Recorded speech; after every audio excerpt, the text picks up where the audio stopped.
In the last episode, a ceasefire was called as the combined forces of China and Korea were able to push back the weary Japanese invasion force, who were suffering from a lack of fresh supplies and reinforcements. With their armies now entrenched surrounding the area of Busan, peace negotiations began to try to sort out the future for these three nations. But while Toyotomi Hideyoshi had his eyes set on walking away with control over half of the Korean peninsula, due to confusion during the negotiations, he would instead be offered the role of a vassal of the Chinese Ming dynasty. Embarrassed and enraged, Hideyoshi now finds himself out for blood as he plans out a second brutal invasion in aims to assert his might.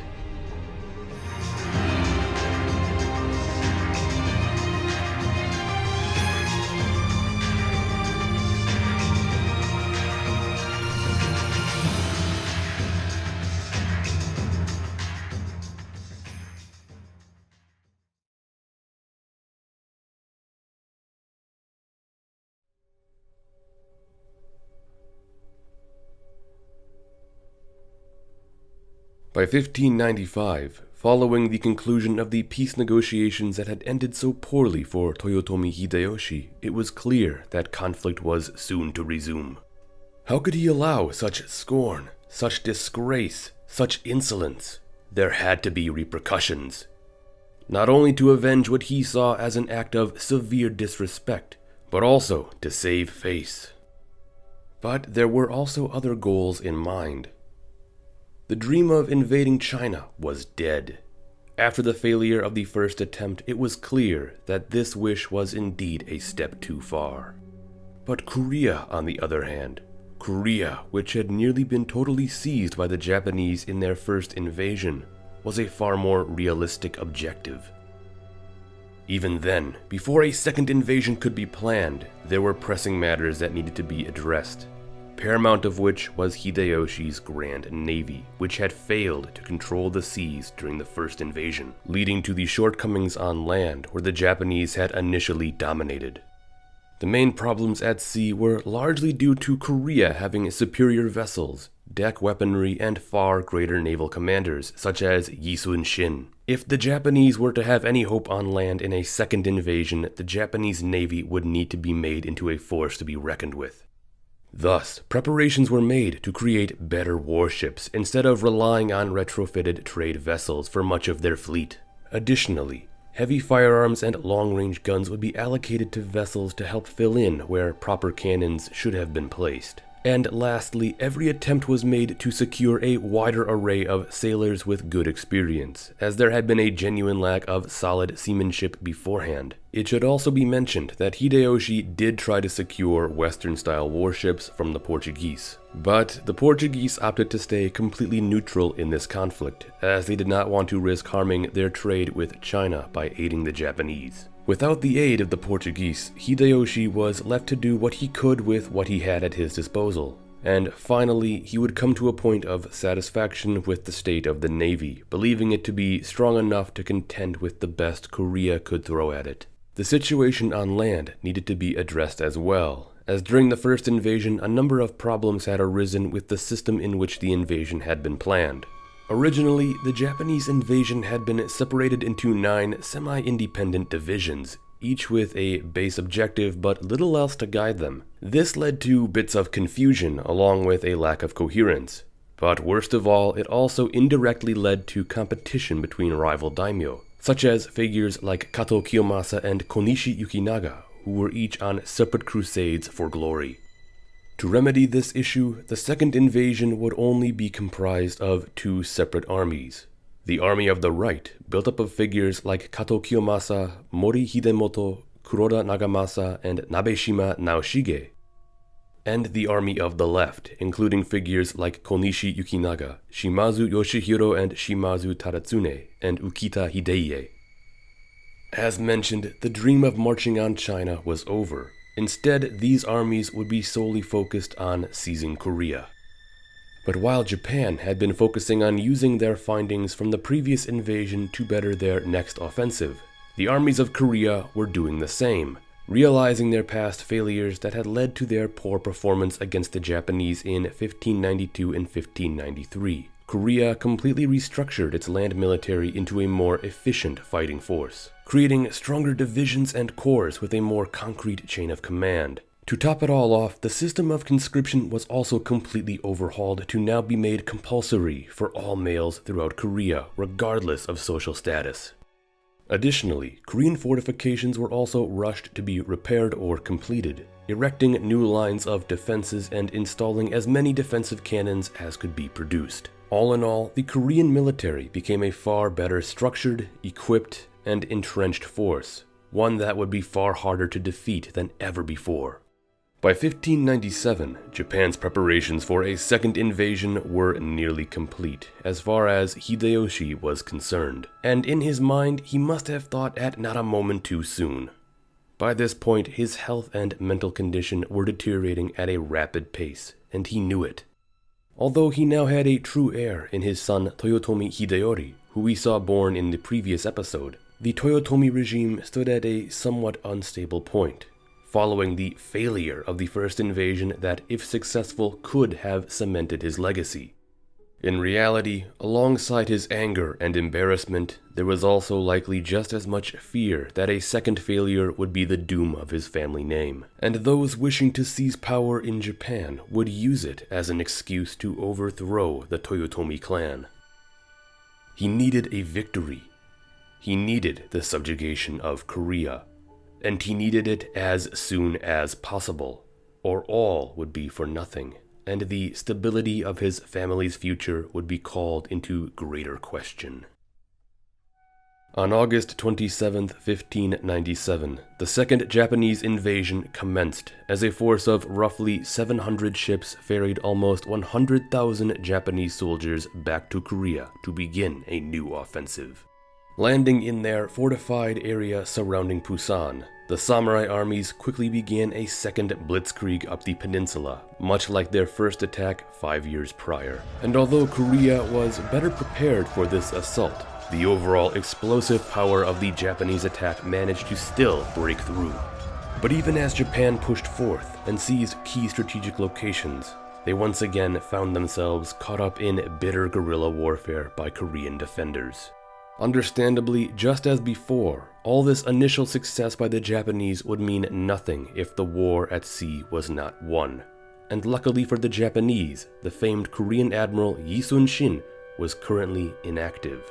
Yi Sun-shin had been accused of being a spy for the Japanese, an outlandish idea in retrospect, but during this time of imprisonment and interrogation, he would be absent from the Korean fleet, as it now raced forth to meet the Japanese. Led by Admiral Won-gyun, the Korean navy of around 200 vessels would engage the massive Japanese fleet at the Battle of Chilcheollyang near Busan.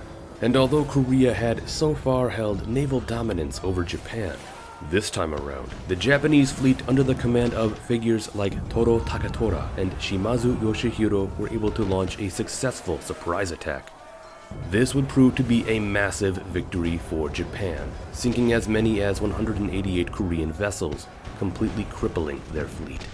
This could have very well paved the way to Japanese dominance of the sea lanes, allowing for a steady stream of supplies and reinforcements to make their way to Korea. Yet, as we will soon come to see, this victory would be short-lived. In shock and fear after the massacre of the Korean Navy, the Korean King Sonjo immediately released Yi Sun-shin and sent him back into active duty. With only 12 or 13 remaining ships at his disposal, Yi Sun-shin was determined to halt the Japanese in any way he could. This would finally result in the Battle of Myeongnyang, in which he would lure a massive portion of the Japanese Navy into the narrow and dangerous Myeongnyang Strait.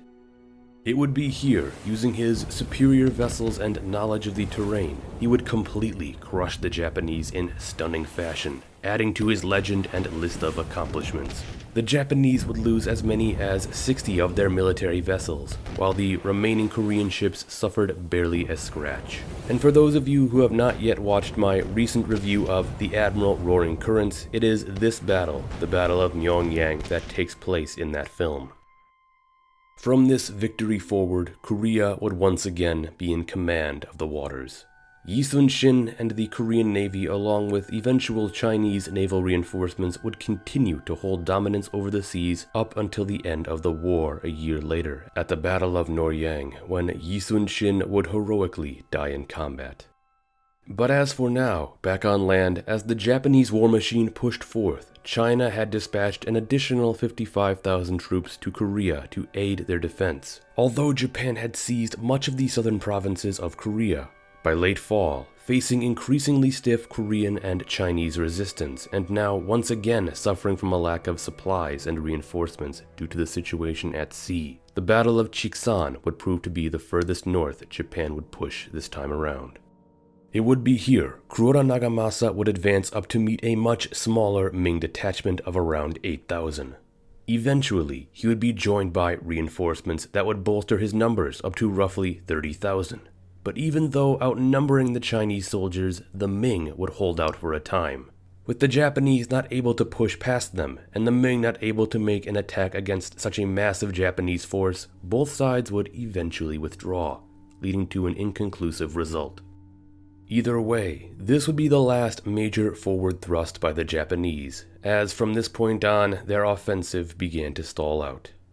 Still, even then, the Chinese and Korean alliance faced an equally difficult struggle in trying to force the Japanese back, who used many of the captured Korean fortifications and entrenchments themselves. A period of stalemate was beginning to set in. By early 1598, Japan was at last on the back foot, as Korean and Chinese forces were pushing desperately against the Japanese positions. It is here we see the siege of Ulsan, a Japanese-built fortification in the southeast. Surrounded and outnumbered, forces under Kato Kiyomasa would put up a bitter and savage defense of the castle, nearly starving out or freezing to death while facing total defeat, when they were at last relieved by a combined Japanese counterattack which managed to kill as many as over 20,000 Korean and Chinese soldiers who fled. In the end, the Japanese victory at Ulsan just prolonged the inevitable. It was mostly clear at this point that the second invasion was over. Japan was unable to make any further attempts north, and instead, they needed to pull out if they were to survive at all. Back in Japan, Hideyoshi, who had moved into Fushimi Castle, was growing increasingly concerned with the situation. But his alarm was not mixed with surprise. He understood that this may have been the outcome for his second invasion, and was prepared for such an inevitability. In actuality, it has been said that he may have even believed the second invasion to once again be a success, even though it did not at face value appear to be one. His second invasion had once again showcased the might of his armies, pushing up into Korea and causing the deaths of thousands upon thousands of Korean and Chinese soldiers. He displayed his military power, and that his samurai armies could challenge that of China. His largest downfall was once again his shortcomings at sea. By the 6th month of 1598, as Japanese forces continued to hold on to what ground they had left in Korea, putting up stiff resistance against Chinese and Korean assaults, back home, Hideyoshi's condition had taken a turn for the worst. He was dying. In aims to preserve his remaining armies and feeling that they had done their duty in Korea, he began recalling his generals home. Pulling out one by one, the samurai commanders and their armies returned back to Japan, while armies under Kiyomasa, Konishi Yukinaga, and Shimazu Yoshihiro, among others, stayed behind to hold their ground and secure safe passage for those leaving to return home. Korea and China had launched another massive offensive to dislodge the remaining Japanese commanders, but once again, many of their attacks resulted in massive casualties as the entrenched Japanese refused to budge. But even as these samurai commanders continued to put forth a brave and heroic effort against all odds, their time was running out. Until finally, by September of 1598, at long last, it happened. Toyotomi Hideyoshi died. For months now, the war had been winding down, but with the death of the Taiko, the end was at last upon them. So, what can we learn?